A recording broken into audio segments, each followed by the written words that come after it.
Dalil nakli. Tamam, itu belajar di mana tuh? Dalil nakli dan dalil akli. Itu bagus itu, bahasa pesantren biasanya. Dalil nakli, apa itu dalil nakli? Nakal itu secara bahasa kayak gini. Pindahin ini. Apa? Kita ngambil dari Allah dan Rasulnya. Gitu. Ilmu riwayat, suatu riwayat yaitu Al-Quran dan juga hadis Nabi SAW yang sahih. Dalil. Maka setiap perkara agama yang tidak didasari dengan dalil maka dia akan salah. Oke. Yang pertama, maka musannif Syekh Muhammad itu membawakan ayat berkaitan dengan bab ini, menyembelih kepada selain Allah Subhanahu wa taala. Allah taala berfirman, "Qul inna salati wa nusuki wa mahyaya wa mamati lillahi rabbil alamin. La syarikalah wa bidzalika umirtu wa ana awwalul muslimin." Boleh dibaca? Katakanlah Muhammad, sesungguhnya sholatku, ibadahku, hidupku dan matiku hanyalah untuk Allah, Tuhan seluruh alam. Tidak ada sekutu baginya, dan demikianlah yang diperintahkan kepadaku, dan aku adalah orang yang pertama-tama berserah diri. Ada yang baca doa istiftah dengan doa ini? Hah? Inna sholati kul inna sholati. Ada yang baca? Oke. Lafaz yang menunjukkan bahwasannya menyembelih itu harus karena Allah dengan membaca bismillah, bukan bismi fulan dengan nama fulan selain Allah Subhanahu wa taala. Apa lafaznya dalam ayat ini? Wa nusuki. Dalam arti di sini adalah ibadahku. Nusuk adalah ibadah. Tapi bukan hanya sekedar ibadah yang secara umum, salat juga ibadah, tapi disebutkan salatku. Puasa juga ibadah. Masuk nusuki di sini apa? Adalah sesembelihanku. Itu. Maksud nusuk di sini adalah sesembelihanku. Karena sesembelihan adalah perkara ibadah yang besar di dalam Islam. Maka ada hari raya Id apa? Aidul Kurban atau Aidul Adha. Yang di dalamnya apa? Ada salat, ada menyembelih, gitu ya. Oke, salatnya karena Allah, tapi menyembelihnya bukan karena Allah Subhanahu wa taala. Ada dua gambaran, bukan karena Allah. Yang pertama, menyembelihnya itu karena Allah, gitu ya. Tapi karena Allah tersebut masih mengharapkan pujian manusia sehingga dianggap bahwasannya ia orang punya harta dan salih, gitu. Atau dia ingin orang lain mendengar namanya itu disebut-sebut sebagai orang-orang yang berkurban. Oke. Ini dinamakan asyirkul asghar, syirik kecil. Gambaran yang kedua adalah dia benar-benar memalingkan sesembelihan tersebut dan disembahkan atau diperuntukkan kepada selain Allah Subhanahu wa taala. Kalau kita lihat di pantai-pantai tersebut, itu ada yang menyembelih kerbau atau menyembelih sapi. Lalu kepala sapinya atau kepalanya kerbau tersebut disembahkan kepada siapa? Dipersembahkan kepada siapa? Penghuni. Maka dari ayat ini, kul inna salati wa nusuki wa mahyaya wa mamati lillahi rabbil alamin. Sesembelihan antum, mereka itu harusnya kepada Allah saja, bukan kepada penghuni. Karena sebagian orang yang tidak belajar agama itu masih ada keyakinan bahwasannya laut ini punya penghuni tertentu. Laut ini punya penghuni tertentu. Laut ini punya penghuni tertentu. Maka ketika terjadi tsunami dikaitkan dengan apa? Marahnya penguasa laut ini.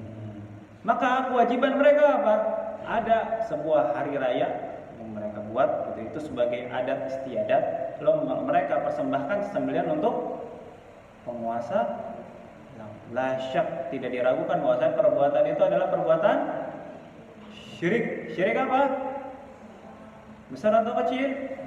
Besar, karena ditujukan kepada selain Allah Subhanahu wa taala. Atau masih gambaran yang kedua adalah misalnya bismillah wa bismi syekh fulan. Aku menyembelih karena Allah, kan menyembelih itu harus dengan bismillah kan? Wajib. Kalau misalnya tidak dengan bismillah menyembelih sapi misalnya atau ayam sekalipun, tapi tidak dengan bismillah, maka jadi apa ini? Maitata. Apa itu maitata? Bangkai. Tidak boleh dimakan. Gitu. Karena para ulama ketika membahas apakah boleh kita memakan sesembelihan ayam yang itu disembelih dengan alat. Ada ikhtilaf di antara para ulama. Kalau misalnya dia memencet tombolnya dengan bismillah, ada yang bilang boleh. Ada yang tidak, ada yang bilang tidak. Karena tidak sampai karena bismillah itu setiap memotong bismillah, bismillah, bismillah. Tapi dalam alat potong tersebut itu tidak bisa. Maka jalan tengahnya apa? Para ulama memberikan solusi adalah jadi ketika dipotong dengan alat potong tersebut tidak mati, gitu ya. Lalu kita matikan gitu, dengan bismillah. Hampir mati lalu dimatikan dengan bismillah. Atau kita sembelih dulu gitu ya. Kita mati baru kita sempurnakan dengan alat potongnya dengan membaca bismillah. Kalau orang-orang Kristen apa? Bismillah wa bismi Isa, dengan nama Allah dan juga dengan nama Isa, yaitu Yesus. Ini kesyirikan apa? Kesyirikan besar. Masih banyak seperti itu. Dengan nama Dewi Fulan, karena Dewi Fulan, karena Dewa Fulan, gitu ya. Maka itu sebuah kesyirikan. Faedah dari ayat ini, bahwasanya yang pertama Anda sudah jelaskan, ya. Menyembelih kepada selain Allah Subhanahu wa taala merupakan kesyirikan yang besar, asyirkul akbar. Karena salat adalah ibadah yang besar. Digantikan kul inna sholati, sesungguhnya salatku dan juga sesembelihanku. Artinya dua hal tersebut, ibadah tersebut, salat dan juga menyembelih ada termasuk ibadah. Dan ibadah tersebut adalah ibadah yang besar. Surful ibadah li ghairillah syirk. Memalingkan ibadah kepada selain Allah maka itu kesyirikan. Kaidah penting atau kaidah gampang dalam memiliki dan memahami kesyirikan. Ini ibadah atau bukan? Salat ibadah? Memalingkan ibadah kepada selain Allah, ditujukan kepada selain Allah, maka itu kesyirikan. Sekarang menyembelih ibadah atau bukan? Atau adat istiadat saja? Ibadah. Terus baca bismillah, tata caranya juga khusus dalam Islam. Terus hewan-hewan yang halal juga khusus. Gitu. Apa syarat penjagaannya juga? Apakah muslim apa boleh kafir itu jelaskan dalam syariat.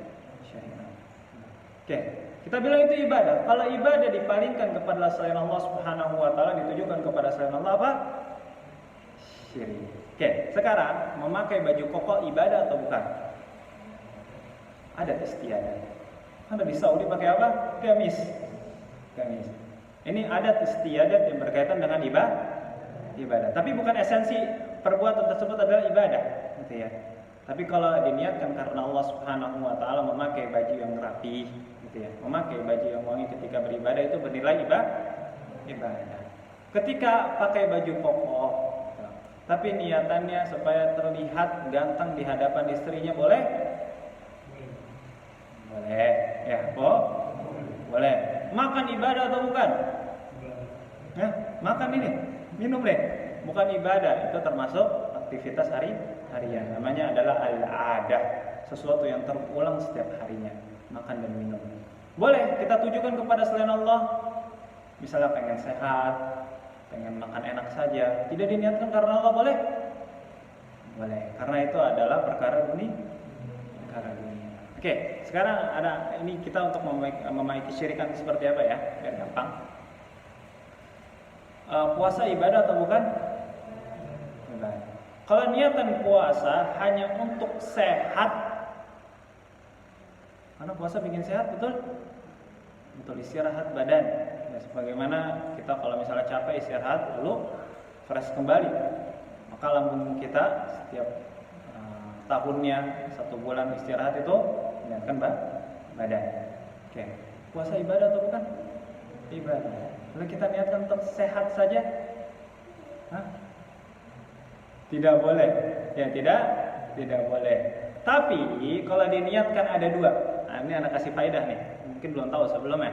Ada namanya tanwi'un niyah, tanwi'an niyah. Variatif dalam niat gitu. Variatif dalam niat. Gitu. Ada ibadah-ibadah yang dibolehkan untuk bervariatif dalam niat. Contohnya misalnya disebutkan oleh Syekh Shalih Al-Munajjid, ketika seorang puasa, niatnya lebih besar untuk mendapatkan pahala dari Allah, mendekatkan diri kepada Allah Subhanahu wa taala, mendapatkan ganjaran surga Allah Subhanahu wa taala. Tapi ada niatan juga karena dia sakit lambung gitu ya. Dia ada niatan untuk sehat juga. Boleh? Boleh. Tapi yang lebih afdal ketika dia niatkan hanya karena Allah Subhanahu wa taala. Contohnya lagi, misalnya ada orang pergi ke kajian, niatnya ada dua. Pertama dagang, yang kedua dia juga kajian sambil dagang dengerin kajian. Gitu. Dia sengaja dekat dengan speakernya supaya terdengar kajiannya. Boleh? Dapat pahala nggak? Dapat pahala. Apakah sesempurna dengan orang yang di soft depan dengarkan kajian? Tidak. Ya, tidak. Yang lebih sempurna adalah orang benar-benar yang niatnya ikhlas karena Allah Subhanahu wa taala. Ya, tapi itu bolehkan. Sekarang niat sholat ya. Supaya juga Allah menjaga anak-anak dan istri kita. Boleh? Boleh. Boleh. Tapi niatan karena Allahnya itu harus lebih besar. Ana berikan yang lebih baik lagi. Gimana? Kalau mau variatifkan niatnya, itu diniatkan variatif tersebut. Contoh misalnya kesehatan, itu untuk memperkuat ibadahnya pada Allah Subhanahu wa taala. Contohnya misalnya di puasa, di situ sholat misalnya supaya Allah menjaga anak dan istri kita. Karena kalau anak istri itu bermasalah, maka ibadah juga akan terganggu. Kita niatkan karena Allah juga, maka sempurna niat kita. Sekarang Anda pribadi, Anda datang ke pondok, datang ke sini, datang kemana-mana, mengajar khusus bahasa Arab. Ini gabung juga sebenarnya bahasa Arab, ada masalah dunia, ada perkara akhirat juga. Anda niatkan kadang mencari nafkah juga untuk anak dan istri. Tapi itu bukan tujuan Anda. Tujuan lebih besar itu bukan. Supaya sampai ilmu ini kepada murid-murid semua. Bedakan antara ketika orang, contoh bisnis umroh lah gitu ya. Bisnis umroh, orang bisnis umroh dapat pahala nggak? Sekarang banyak yang nipu. Benar? Ada yang katanya bisnis umroh haji gitu ya. Haji visanya dapat dari Saudi, namanya haji Furada. Ini legal. Tapi ternyata itu visa ziarah itu visa berkunjung. Gitu. Kita dapat peruntukan waktu dari kerajaan Saudi itu 3 bulan, tapi tidak untuk haji. Gitu. Berarti ketika dia gunakan visa ziarah tersebut, visa berkunjung, visit ya, visa visit tersebut untuk haji legal atau tidak? Tidak legal menurut kerajaan Saudi. Sekarang travel ini mengatasnamakan haji Furada. Lalu jamaahnya udah mengeluarkan ratusan juta, tapi ternyata visa tersebut adalah visa ziarah. Sampai Anda dapat cerita sama orang-orang ini, orang-orang kerja di travel. Ini orang-orang kayak gini biasanya, Ustaz. Orang-orang kayak gini yang usaha-usaha menipu ini. Nanti ketika dia udah tahu tempat-tempat yang dimana pemeriksaan polisi-polisi Saudi, nanti digabungkan dengan jamaah-jamaah yang punya izin resmi dari kerajaan Saudi, sehingga nggak jelas gitu. Pokoknya kamu harus posisinya di sini, ikut sama ustaz ini, sama ini, kayak ngumpet-ngumpet. Ini kasihan jamaahnya. Ini dapat pahala kayak gini. Hah? Dapat dosa luar biasa, menipu manusia, menipu kerajaan, menipu polisi, menipu jamaah tidak mendapatkan pahala di sisi Allah Subhanahu wa taala. Tapi ketika niatannya supaya membantu, anak mendapati juga beberapa orang-orang travelnya murah banget. Kenapa? Iya, kita ngambil kalau tiket itu kalau lagi promo. Makanya jamaah harus siap dengan harga murah ini. Terkadang kita turun di Jeddah, terkadang turun di Madinah, terkadang turun di Mekah. Karena emang promo itu nggak kenal tempat turunnya di mana, landing pesawatnya di mana. Ya, untuk memudahkan, karena kebanyakan orang-orang yang ingin berangkat umroh dan terhalang dari umroh karena apa? Fulus. Karena fulus. Demi Allah, kalau misalnya tanya satu persatu mau umroh, mau nggak? Kendalanya apa? Karena masih ada perut yang harus kita isi, masih ada anak yang butuh sekolah. Iya, masalah ini. Tapi kalau gratis mau?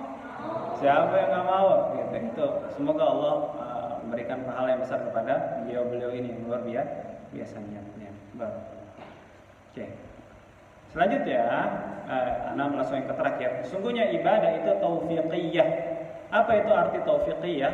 Ini ya. Ibadah itu harus dengan tuntunan syariat. Arti taufik itu apa? Suatu yang diberikan oleh pemberi taufik, yaitu Allah. Apa dalilnya tadi? Wa bidzalika umirtu, dan demikianlah aku diperintahkan. Artinya, kalau Allah dan Rasulnya tidak memerintahkan ibadah tertentu, maka jangan inovasikan ibadah tersebut. Dengan niatan apa? Atau dengan anggapan apa? Ini lebih baik. Faham dalam masalah ibadah? Jadi ada rambu-rambu tertentu yang Allah dan Rasulnya telah jelaskan. Terkadang ayat Al-Quran itu dijelaskan juga oleh Nabi SAW. Di dalam Al-Quran diperintahkan apa? Salat, wa aqimus salat. Tata cara salatnya diajarkan siapa? Nabi Muhammad SAW. Lalu ketika tata cara salat itu diajarkan oleh Nabi Muhammad SAW, sampai waktunya itu kapan?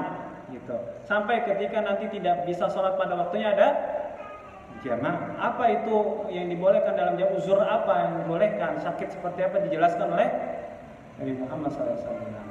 Tapi berkata bahwasanya saya tidak butuh itu semua, sudah berbeda zaman, itu zaman dulu dan saya hidup pada zaman sekarang. Maka dia telah melewati rambu-rambu yang telah ditetapkan oleh Allah dan Rasul. Dia telah beribadah dengan ibadah yang tidak diperintahkan Allah dan Rasul. Apakah diterima? Tidak. Contoh misalnya mandi, ya. Mandi itu ada dua, mandi ibadah dan mandi adat, mandi biasa. Kalau mandi pagi mandi apa? Mandi biasa, adat ya. Kalau di Indonesia adatnya 2 kali sehari. Karena kalau bapak-bapak sekali kayaknya. Kalau anak sekolah 2 kali, bukan 3 kali kalau perlu. Benar nggak? Sekali. Iya mas ya, sekali kan? Alhamdulillah 5 kali wudhu. Kan saya udah wudhu, jadi sekali aja lah. Udah mandi kecil.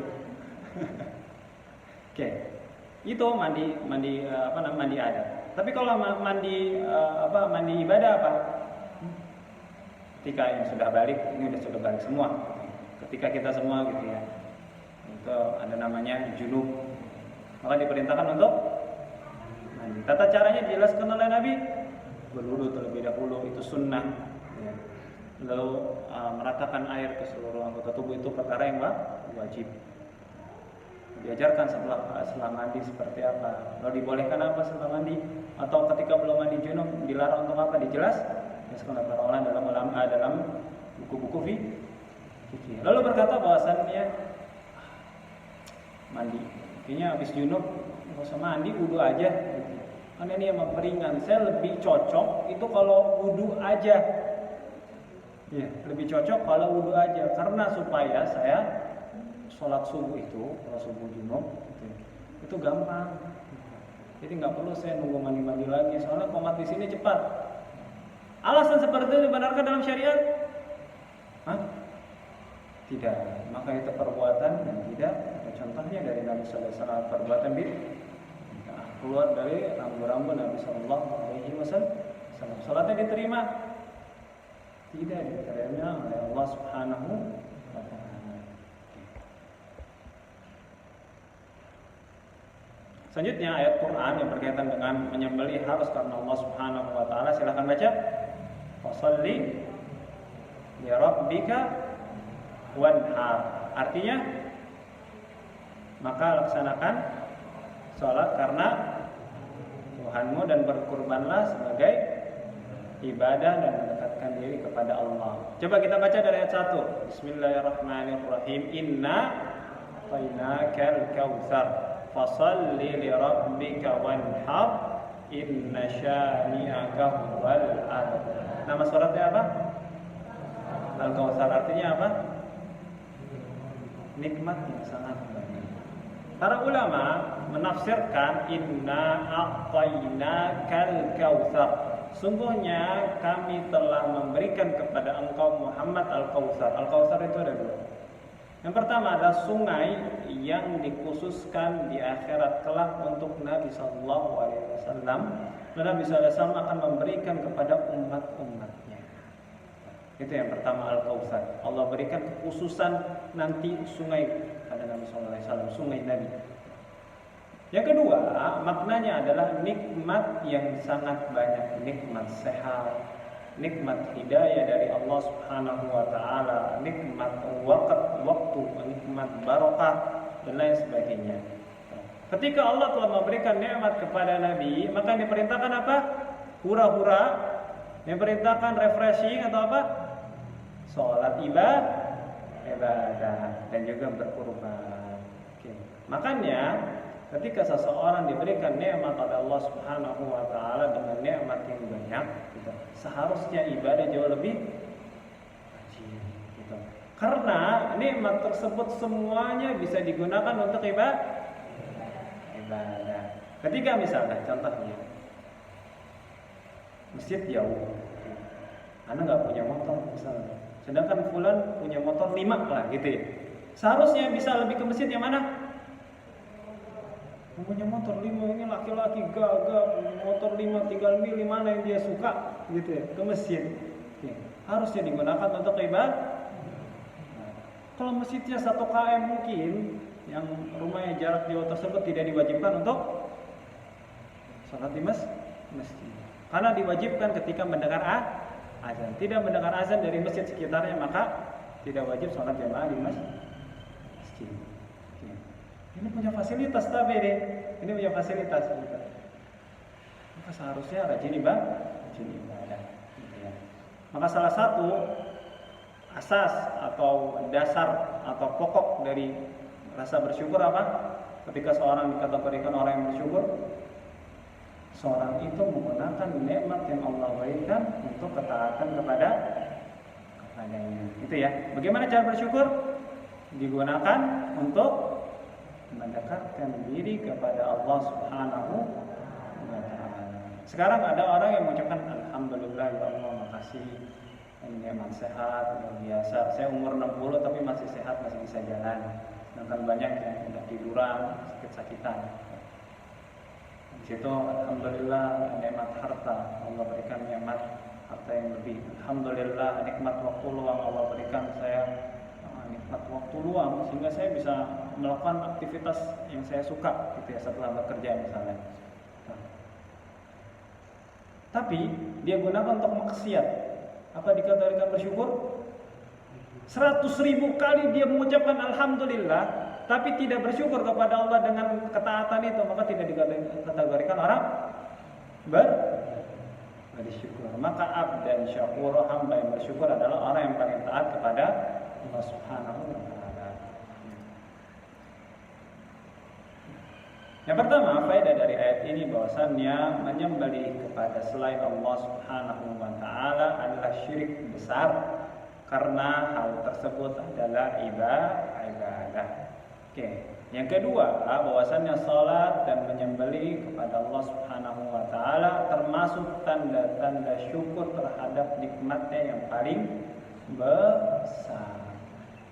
Jadi kalau misalnya pengen dikategorikan oleh Allah sebagai hamba yang bersyukur, apa? Salat dan kurban, menyembelih karena Allah Subhanahu wa taala.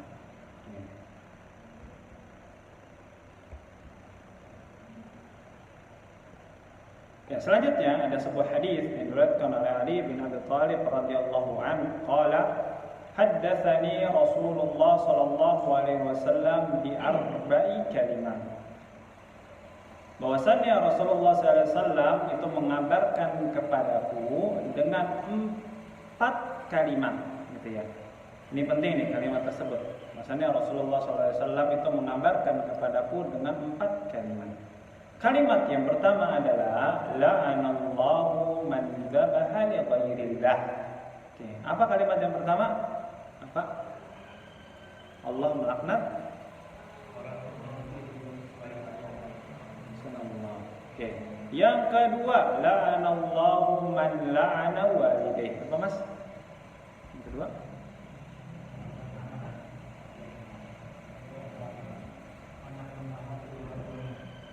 Yang ketiga, la'anallahu man awa muhditsan.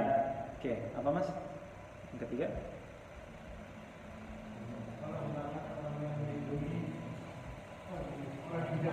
Atau muhdath laku bid'ah.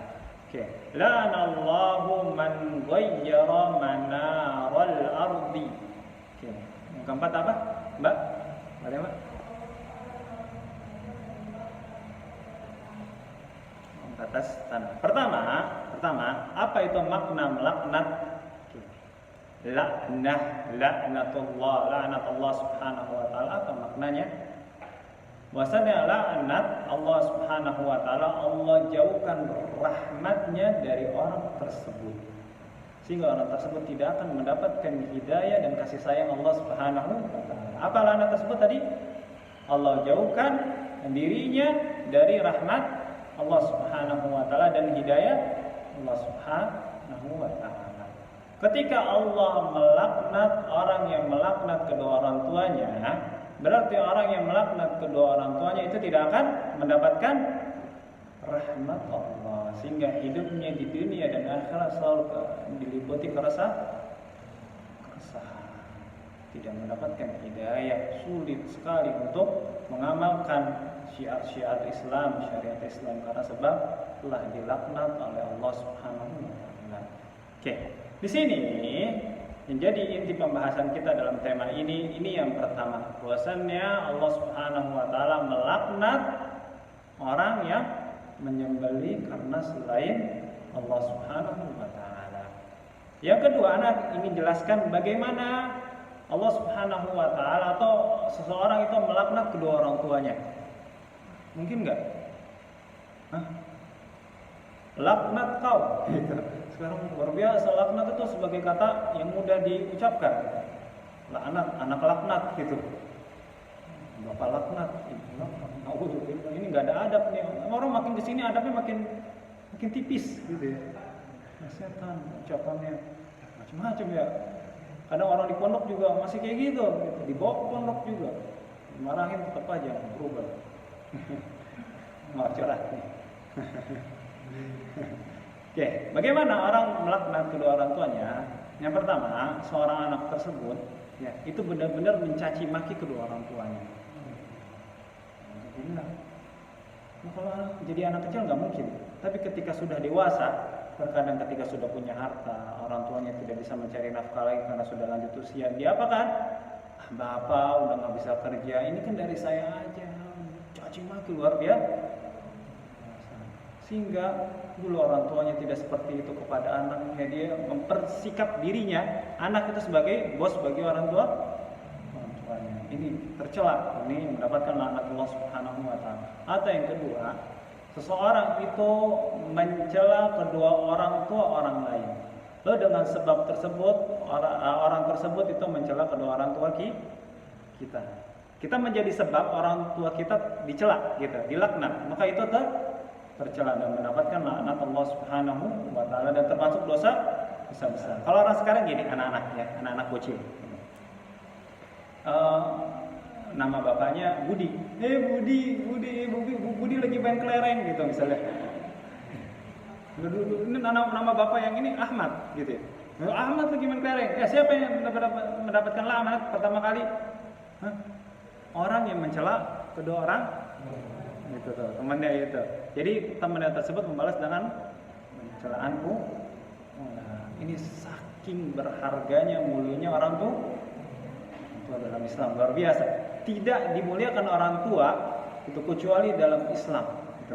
Orang tua ditinggikan derajatnya luar biasa. Bahkan orang tua di luar Islam ketika anaknya menjadi mualaf, bagaimana sikapnya? Harus berbuat baik kepadanya wajib. Wajib. Kalau yang dahulu ketika kecil melakukan seperti itu istighfar. Karena orang tua kita luar biasa, kalau udah tua ya kita kasihan gitu melihatnya. Ada yang orang tua yang sudah tua?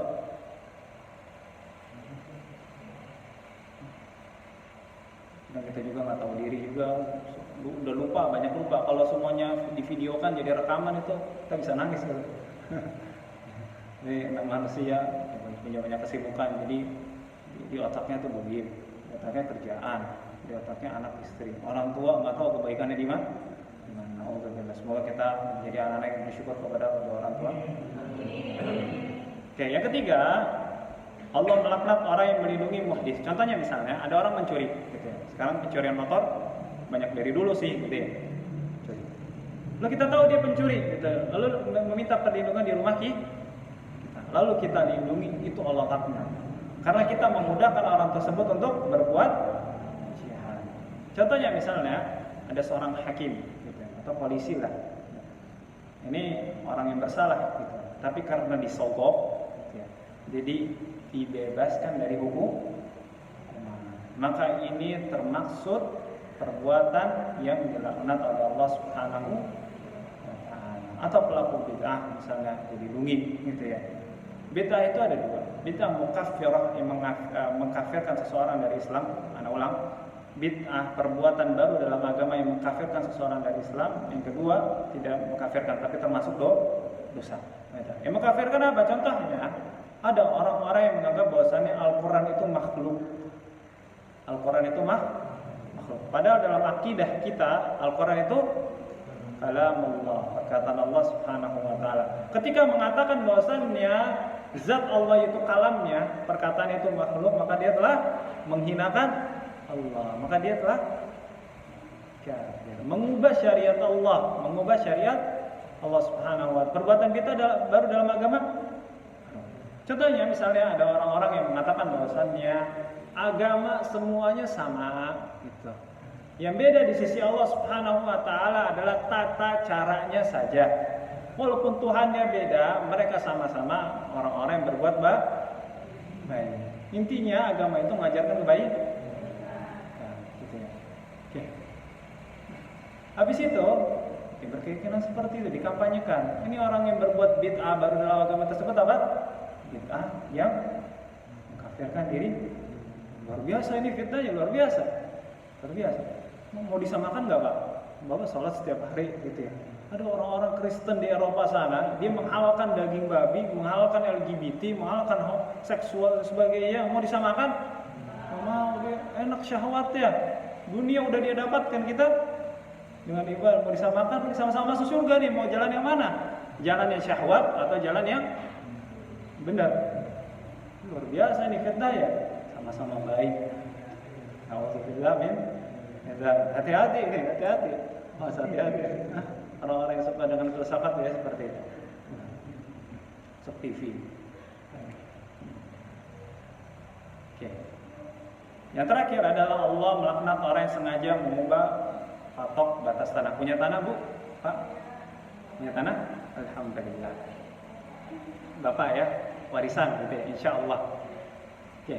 Misalnya Pak punya tanah di sini patoknya, ini tanah orang lain, diubah. Ya nanti sebulan ini dirubah dikit-dikit aja biar ketahuan. Dikit, lagi, dikit. Jadi banyak orang nggak tahu di mana sebenarnya. Tapi itu tanahnya dia, bukan.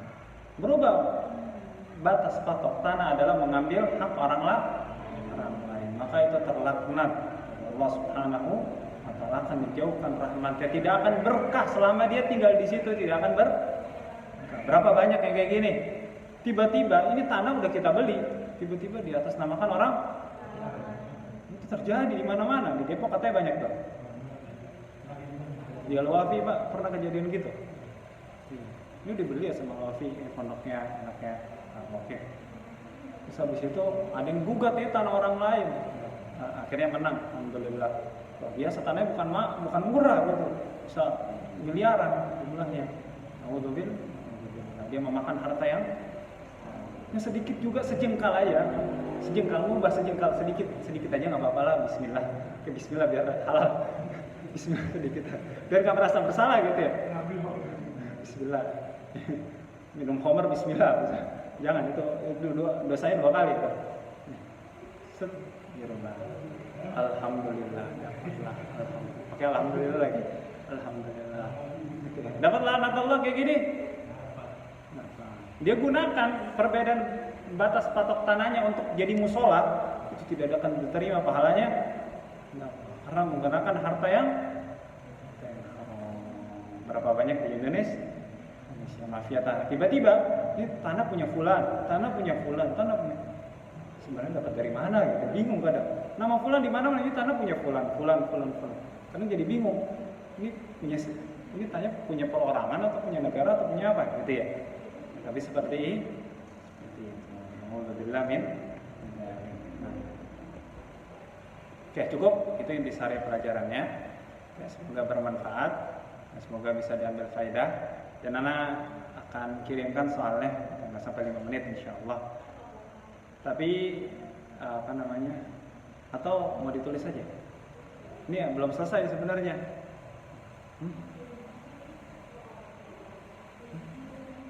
Kirim aja.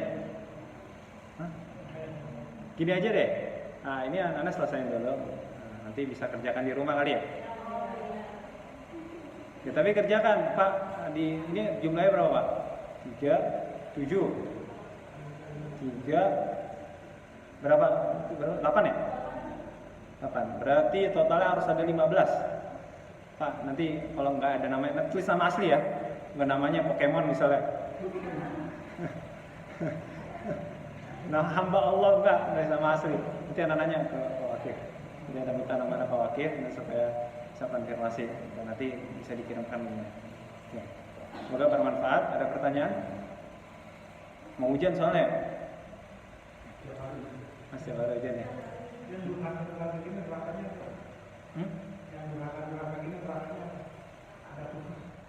Nerakanya Allah alam khusus atau tidak. Dosanya dosa besar paling besar. Ketika Rasulullah SAW itu ditanya oleh sahabat Nabi SAW tentang akbarul kabair, tentang dosa besar yang paling besar, Nabi SAW sebutkan yang pertama asyirku billah, syirik kepada Allah, menyekutukan Allah dalam ibadah. Yang kedua adalah uququl walidain, durhaka kepada orang.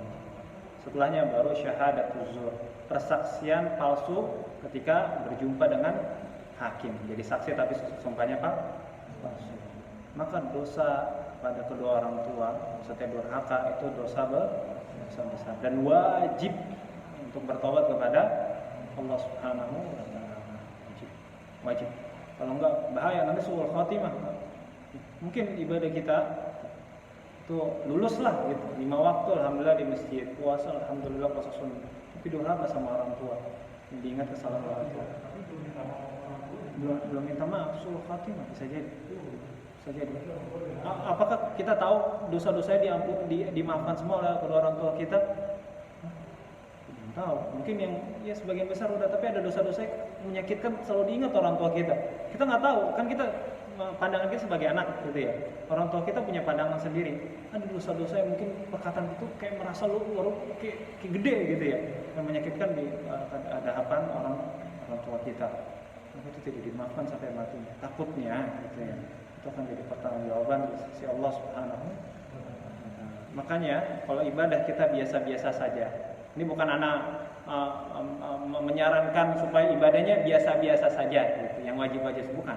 Tapi andaikan ibadah kita biasa-biasa saja, tapi kita berbakti kepada orang tua luar biasa, itu lebih baik yang seperti itu. Lebih baik. Dibandingkan ibadahnya luar biasa, puasanya luar biasa, sedekahnya luar biasa, kepada manusia luar biasa akhlaknya, tapi kepada orang tua akhlaknya karena dia tidak tahu yang harus diprioritas. Andaikan ya, bisa jadi. Karena dosa besar itu bisa menghapuskan,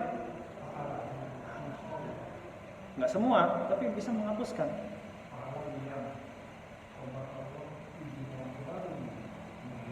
Ya, makanya kalau ketemu orang tua ya kita dihalalkan, maaf Pak kalau saya salah, nggak usah malu gitu. Bu maaf Bu kalau saya salah gitu. Doakan orang tua di depan wajahnya gitu ya. Semoga Allah merahmati ibu, semoga Allah menjaga kehidupan ibu sebagainya. Kita punya orang tua, alhamdulillah punya minimal satu lah punya orang tua, alhamdulillah. Maka kita usahakan dengan sebenar-benarnya kita berbakti kepada kedua orang tua kita. Baru saja istri anak yang mertua anak berarti ya, bapaknya meninggal kan kemarin di pekan ini hari apa tuh, hari Selasa atau hari apa, beberapa hari yang lalu gitu. Nah anak-anaknya ya pasti terkadang anak tuh baru sadar jasa orang tua ketika sudah meninggal. Kalau masih ada nyawanya tapi tiduran doang terkadang nggak sadar gitu. Jadi kamu aja yang jaga gitu. Tapi ketika sudah meninggal kumpul semuanya, maka katakan tidak. Seorang muslim itu ketika orang tuanya masih hidup, ia semangat dalam berbakti kepada kedua orang tuanya. Ketika sudah wafat, dia semangat dalam mendoakan kedua orang tua. Semoga Allah memudahkan kita semua.